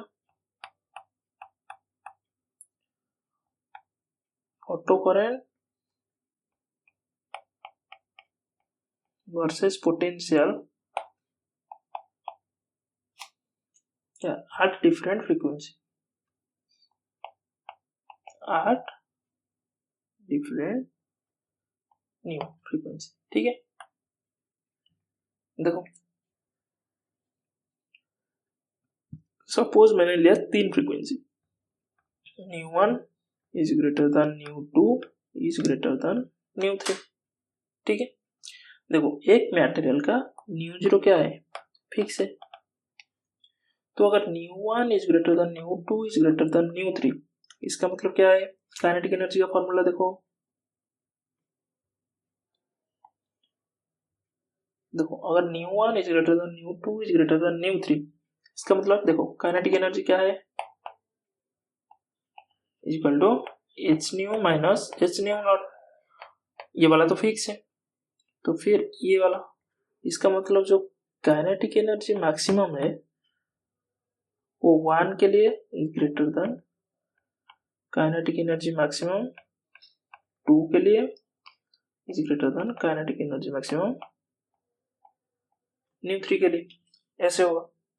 तो अगर मैक्सिमम काइनेटिक एनर्जी ज्यादा होगा, इसका मतलब क्या है, स्टॉपिंग पोटेंशियल भी ज्यादा होगा, क्योंकि अगर ज्यादा काइनेटिक एनर्जी है उसको जीरो करने के लिए मुझे ज्यादा नेगेटिव पोटेंशियल अप्लाई करना पड़ेगा, ठीक है।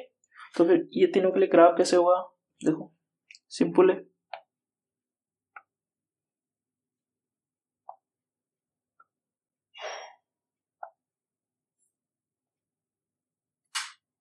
ये हो गया एक्स एक्सिस, ये हो गया वाई एक्सिस, इस डायरेक्शन में हमारा क्या भी, इधर आई, ठीक है।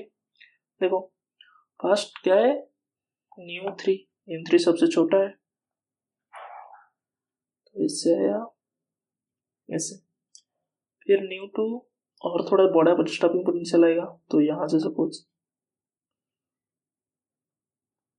जैसे ये वाला सेम है क्योंकि इंटेंसिटी फिक्स है, देखो आई क्या है, फिक्स है, तो फिक्स इंटेंसिटी मतलब ऑटो करंट फिक्स है, ठीक है। पॉजिटिव पोटेंशियल के लिए, सिर्फ नेगेटिव पोटेंशियल के लिए जो फोटो करंट डिक्रीज होगा वो वेरी करेगा फ्रीक्वेंसी के लिए, ठीक है। थर्ड के लिए ν1 के लिए इस मतलब जितना फ्रीक्वेंसी बढ़ेगा उतना स्टॉपिंग पोटेंशियल बढ़ेगा नेगेटिव, ठीक है। तो ये वाला हो गया VS1 VS2, सॉरी ये VS3 ये VS2 ये VS1, ठीक है। ये था किसके लिए, ν1 के लिए, ये था ν2 के लिए, ये था ν3 के लिए, ठीक है, क्लियर। तो ये था photo current versus potential at different frequency. अब देखते हैं लास्ट वाला जो है क्या, वही I versus B at different intensity, ठीक है, कैपिटल है। देखो यहां पर क्या है, न्यू फिक्स, न्यू क्या है, फिक्स, इसका मतलब स्टॉपिंग पोटेंशियल फिक्स है, सिंस न्यू फिक्स है, ठीक। अब इंटेंसिटी बढ़ रहा है, इंटेंसिटी बढ़ रहा है मतलब क्या है, पॉजिटिव पोटेंशियल के लिए फोटो करंट बढ़ेगा, ठीक है, क्योंकि ज्यादा इंटेंसिटी मतलब ज्यादा फोटो करंट, ठीक है। बट सबके लिए सिंस फ्रीक्वेंसी सेम है तो सबके लिए मैक्सिमम काइनेटिक एनर्जी सेम है, तो सबके लिए स्टॉपिंग पोटेंशियल भी सेम ही होगा, ठीक है। तो चलो प्लॉट करते हैं,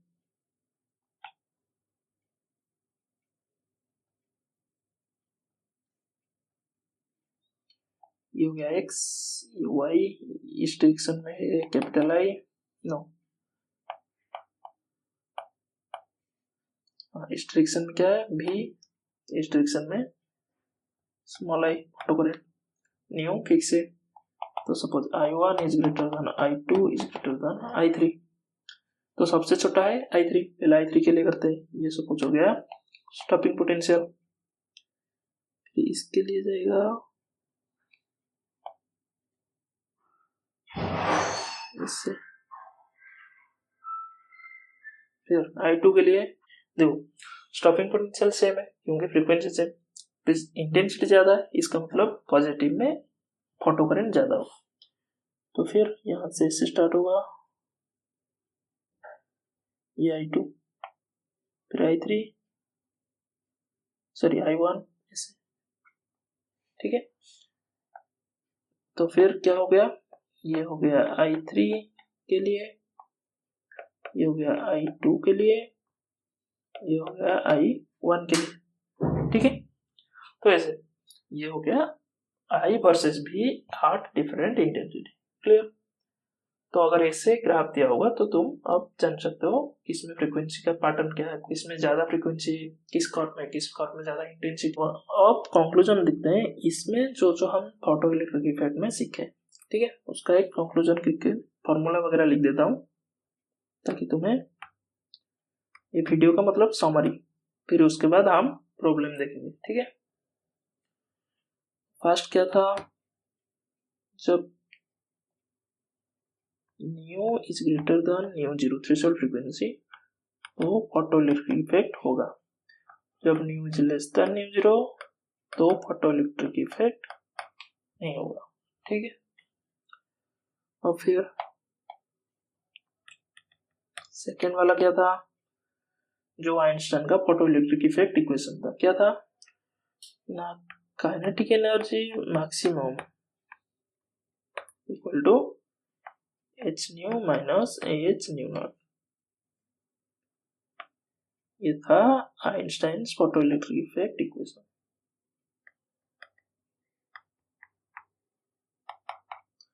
आइंस्टाइन्स फोटो इलेक्ट्रिक इक्वेशन, ठीक है। अब थर्ड में क्या था, थर्ड में था mu zero depends on the material, मतलब मटेरियल के हिसाब से न्यू जीरो चेंज होगा, बट एक पर्टिकुलर मटेरियल में न्यू जीरो क्या है, फिक्स है, ठीक है। नेक्स्ट ये जो एच न्यू जीरो था वो क्या था, वर्क फंक्शन, तो phi naught equal to H nu naught, ये था वर्क फंक्शन, ठीक है। फिफ्थ में क्या, हम फोटो करंट का एक एक्सप्रेशन निकाले थे, फॉर्मूला वो, तो फोटो करंट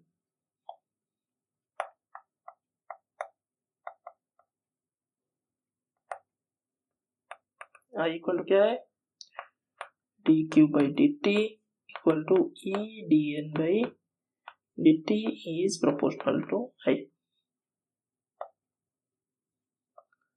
ठीक है।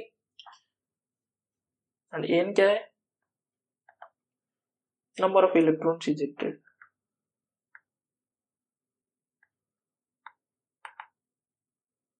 और इसको तुम लिख सकते हो number of photons directed with material, ठीक है, हो गया। अब ये था हम फोटो इलेक्ट्रिक इफेक्ट में ये देखे, फिर उसके बाद हम डिफरेंट प्लॉट्स देखे, फिर सिक्स में हम देखे डिफरेंट क्या प्लॉट्स, हो गया। तो ये था, अब हम कुछ प्रॉब्लम देखेंगे, ठीक है।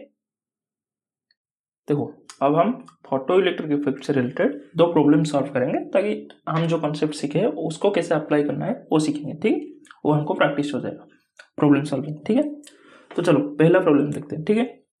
देखो पहला प्रॉब्लम क्या बोला, now when a light of given wavelength is incident on a metallic surface the stopping potential for a photo electron is 3.2 volt, ठीक है। Then after the second light source whose wavelength is doubled that of the first source, the stopping potential drops to 0.8 volt, ठीक है।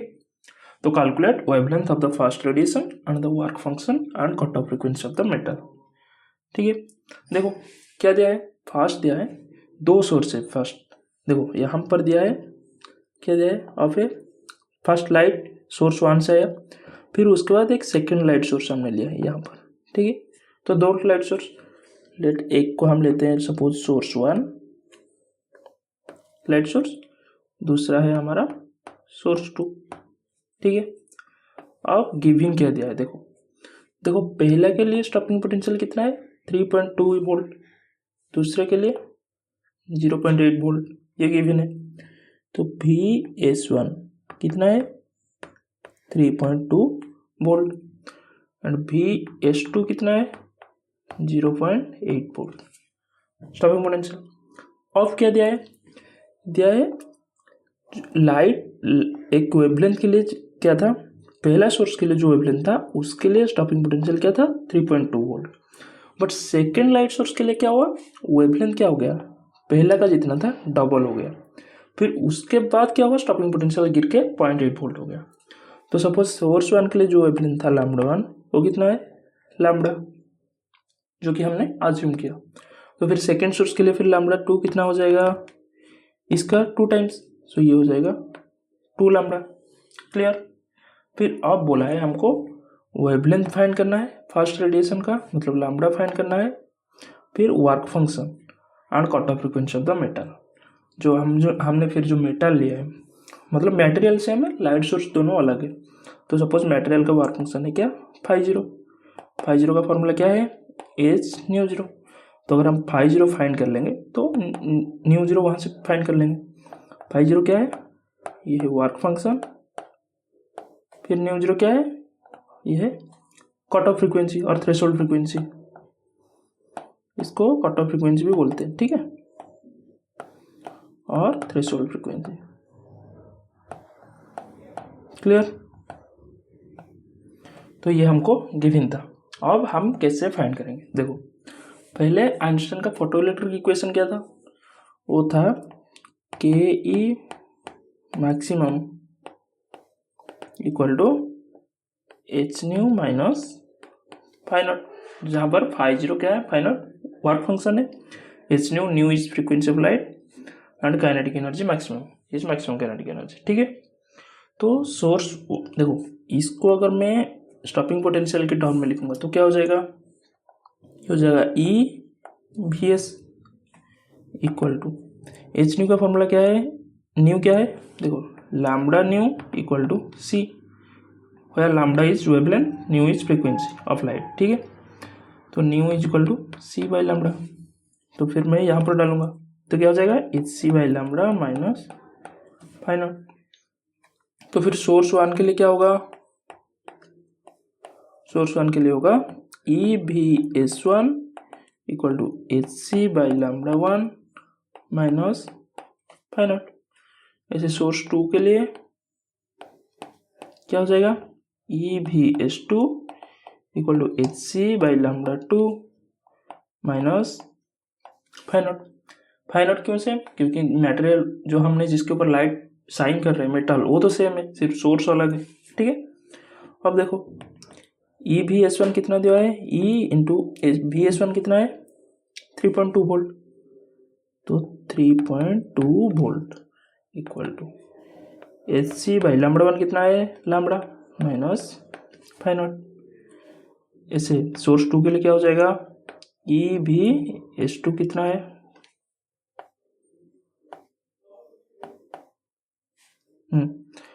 क्या हो जाएगा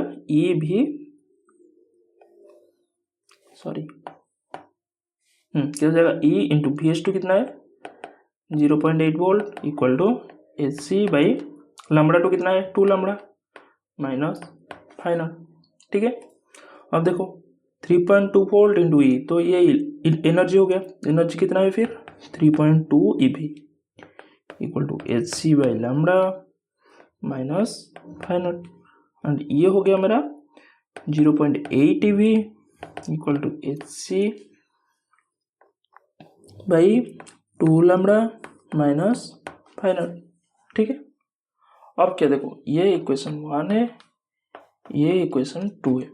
अब मेरे पास क्या दो अननोन है, क्या एक लैम्बडा एक अननोन और फाई नॉट एक अननोन, ये दोनों अननोन है, मतलब मुझे पता नहीं। एंड इक्वेशन कितना है, दो इक्वेशन है, तो ये दो इक्वेशन को सॉल्व करके मुझे ये दोनों फाइंड करना है। कैसे फाइंड करेंगे चलो देखते हैं। मैं फर्स्ट क्या करूँगा, देखो फर्स्ट इक्वेशन 1 से इक्वेशन 2 को माइनस करेंगे, ठीक है। देखो करने से क्या होता है, जब करेंगे क्या हो जाएगा, देखो 3.2 EV minus 0.8 EV equal to क्या हो जाएगा HC by lambda minus phi naught minus HC by 2 lambda minus phi naught, ठीक है। अब देखो दिस इम्प्लाइज दैट क्या हो जाएगा, 3.2 से 0.8 जाएगा तो 2.32 से 8 जाएगा तो 26, तो 2.4 EV इक्वल टू, देखो ये माइनस फाई नॉट है, ये माइनस माइनस प्लस हो जाएगा तो ये दोनों कैंसिल हो जाएंगे, फिर बचेगा HC by lambda minus HC by 2 lambda, तो HC by lambda minus HC by 2 lambda कितना हो जाएगा, देखो 2 लैम्बडा गया LCM, फिर 2 लैम्बडा को लैम्बडा से अगर डिवाइड करेंगे तो 2 टाइम्स HC 2HC माइनस यहाँ पर 2 लैम्बडा को 2 लैम्बडा से डिवाइड करेंगे तो 1 टाइम्स HC, तो HC equal to HC by 2 lambda, तो ये हो गया HC by 2 lambda, this implies that lambda equal to HC by 2.4 EV, ठीक है। देखो अब यहाँ पर एक फॉर्मूला है, वो मैं तुम्हें यहाँ पर लिखता हूँ। देखो जब हमें EV में चाहिए एंड लैम्बडा नैनोमीटर में गिवन है, क्योंकि E क्या है HC बाई लैम्बडा, ठीक है। अगर EV में चाहिए एंड लैम्बडा नैनोमीटर में गिवन है तो कैसे फाइंड करेंगे, HC का वैल्यू क्या होगा, यहाँ पर हो जाएगा 1240 बाई लैम्बडा इन नैनोमीटर, ये एक फॉर्मूला है, ठीक है। एंड ये इम्पोर्टेंट फॉर्मूला है, तुमको मतलब आसानी होगा इसे, वरना एच का वैल्यू पुट करो फिर C का वैल्यू फिर सॉल्व करो तो बहुत लेंथी प्रोसेस है। तो यहाँ पर EV में मुझे मिल गया, फिर लैम्बडा अगर नानोमीटर में पता है तो EV में मिल जाएगा, और EV में पता है फिर लैम्बडा नानोमीटर में मिल जाएगा। नानोमीटर में कैसे मिलेगा, देखो ऐसे, दिस इम्प्लाइज दैट, मैं और एक कलर में लिखता हूँ तक क्या आसान होगा। देखो lambda in nanometre equal to 1240 by E in EV, ठीक है। ये हो गया और एक फॉर्मूला, एंड ये भी इम्पोर्टेंट, ठीक है। तो ये दोनों फॉर्मूला यूज करके हम ये कैलकुलेट इजीली कर सकते हैं। तो HC बाई 2 लैम्बडा है, तो इसका मतलब क्या है, बस पुट करो इज इक्वल टू,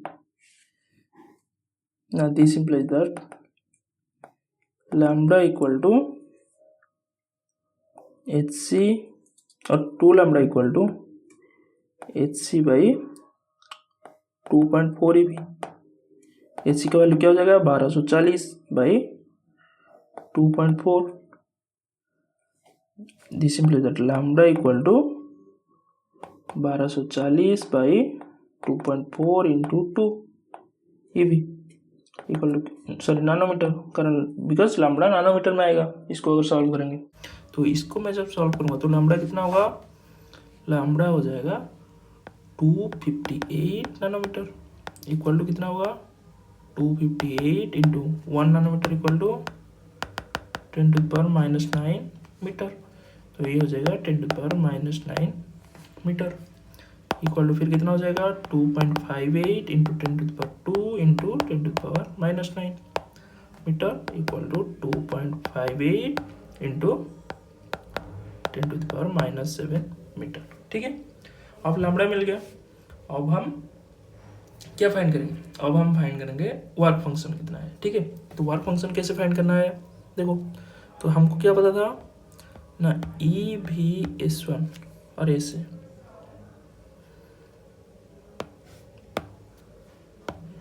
तो देखो लैम्बडा मिल गया, अब हम लैम्बडा का वैल्यू लेके एक इक्वेशन में पुट कर लेंगे, फिर फाइनल मिल जाएगा। तो सपोज ये वाला इक्वेशन 1 कहाँ है, ये वाला है इक्वेशन 1,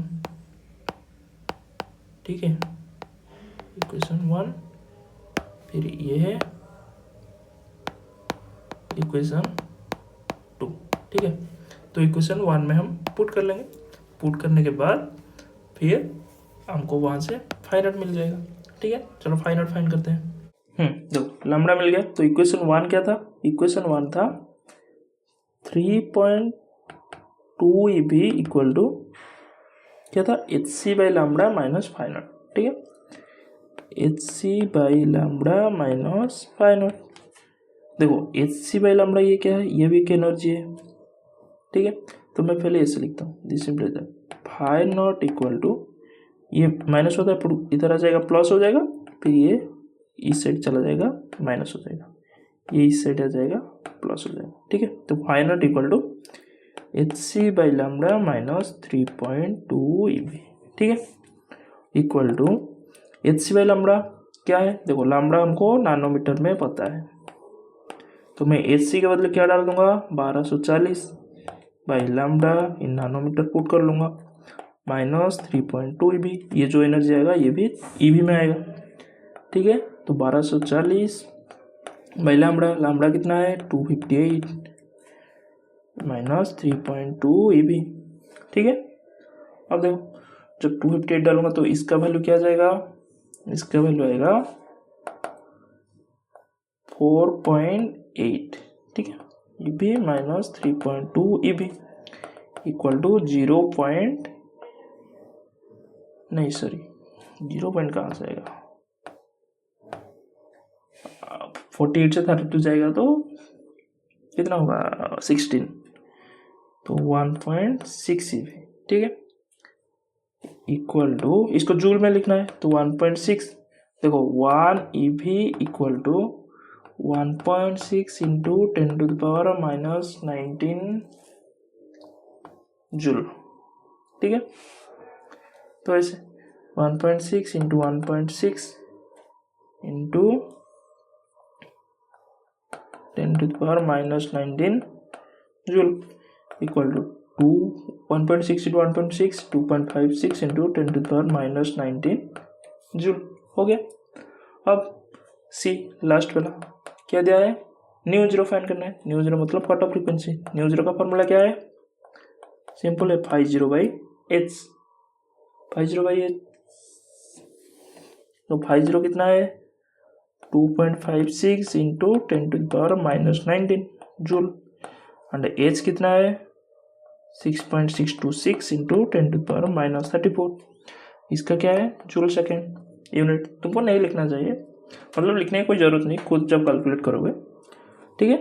अब इसको फाइंड करो, मतलब तुम कैलकुलेटर यूज़ करके कर सकते, मैं इसको पहले इससे कर देता हूँ, तो फिर ये हो जाएगा 2.56 divided by 6.626 into 10 to the power minus 19 into 10 to the power 34 joule frequency का ये हो जाएगा सेकेंड इनवर्स, ठीक है।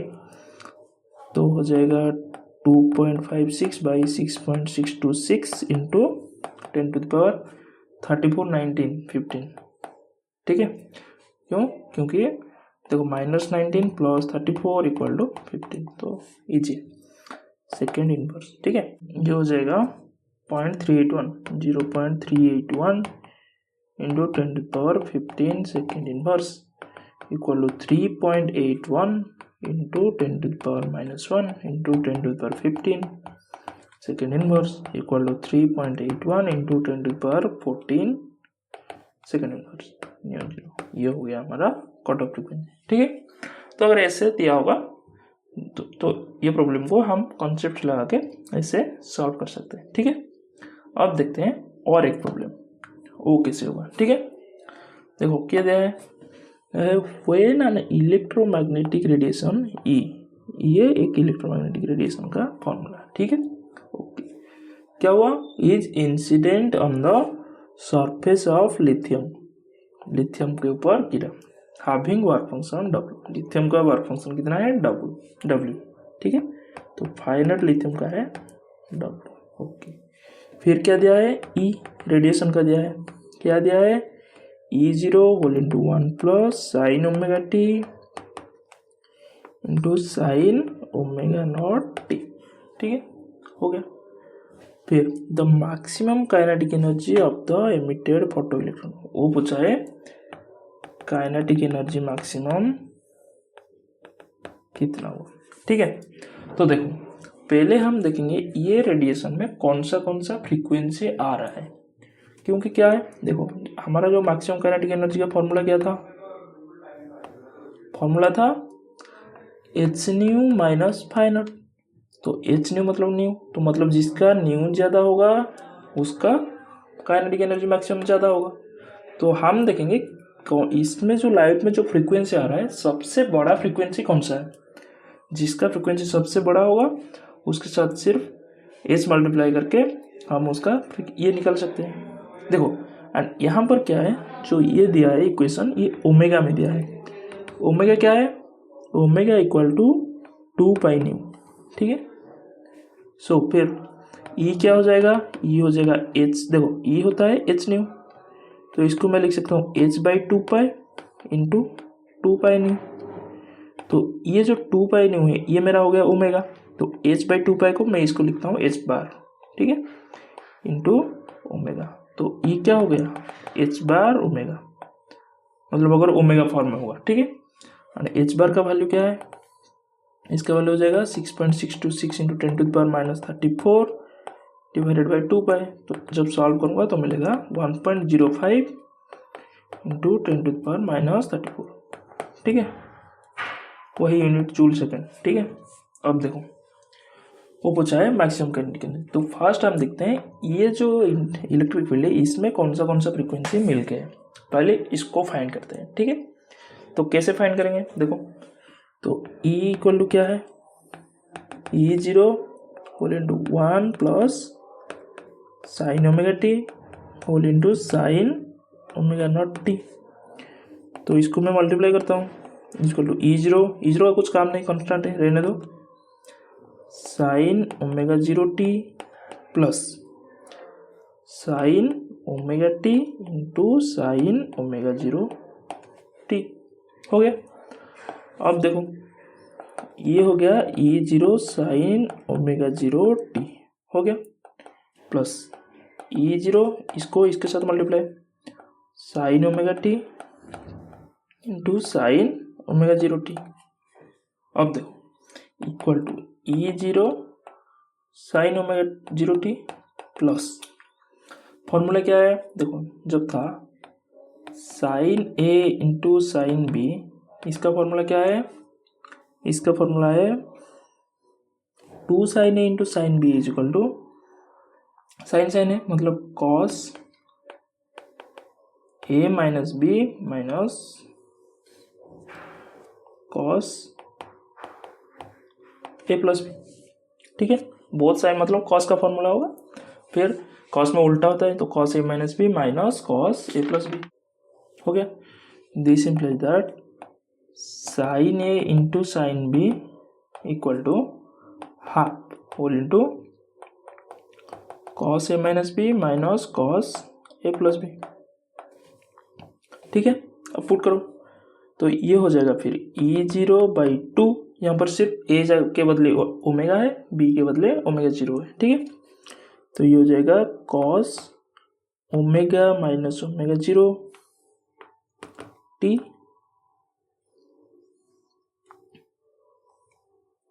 Minus cos omega plus omega 0 T, ठीक है। तो इक्वल टू फिर फाइनल एक्सप्रेशन क्या आया, E0 sine omega 0 T plus E0 by 2 cos omega minus omega 0 T plus E0 by 2 cos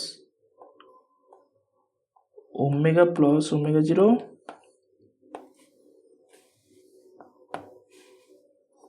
omega plus omega 0 T. अब देखो तो ये जो रेडिएशन जो गिवन इक्वेशन था इसमें 3 फ्रीक्वेंसी मिल के क्या क्या, एक ओमेगा 0, एक ओमेगा माइनस ओमेगा 0 और एक ओमेगा प्लस ओमेगा 0, ये 3 फ्रीक्वेंसी, ठीक है। तो देखो इसमें से सबसे बड़ा क्या है, देखो ओमेगा 0 एक कांस्टेंट है, ओमेगा माइनस ओमेगा 0 मतलब कम, ओमेगा प्लस ओमेगा 0, तो सबसे बड़ा फ्रीक्वेंसी क्या है ओमेगा प्लस ओमेगा 0। तो फिर मैक्सिमम काइनेटिक एनर्जी किसका होगा, इसका, जिसका फ्रीक्वेंसी सबसे ज़्यादा ओमेगा प्लस ओमेगा 0, एंड उसका काइनेटिक एनर्जी क्या होगा, काइनेटिक एनर्जी मैक्सिमम फिर इक्वल टू एच बार, क्या था फॉर्मूला ओमेगा प्राइम लिख देता हूँ माइनस वर्क फंक्शन फाई 0। तो फिर एच बार क्या है, एच बार ओमेगा प्राइम क्या है, ओमेगा प्लस ओमेगा 0, फिर फाइनाइट क्या है W, तो ये हो गया काइनेटिक एनर्जी मैक्सिमम। क्लियर? तो फिर कौन सा ऑप्शन है, देखो ये वाला, कहाँ है ये वाला D, ठीक है। क्लियर? तो ये ऐसे 2 एग्जाम्पल था फोटो इलेक्ट्रिक इफेक्ट। तो होपफुली तुमको समझ आया होगा कि फोटो इलेक्ट्रिक इफेक्ट का प्रॉब्लम हम कैसे सॉल्व करेंगे अगर प्रॉब्लम दिया होगा, और वो कॉन्सेप्ट को कैसे यूज करेंगे, ठीक है। तो ये वीडियो को हम यहाँ पर रखते हैं, नेक्स्ट वीडियो में हम कॉम्पटन इफेक्ट के बारे में देखेंगे, ठीक है। तो चलो मिलते हैं नेक्स्ट वीडियो में, थैंक यू।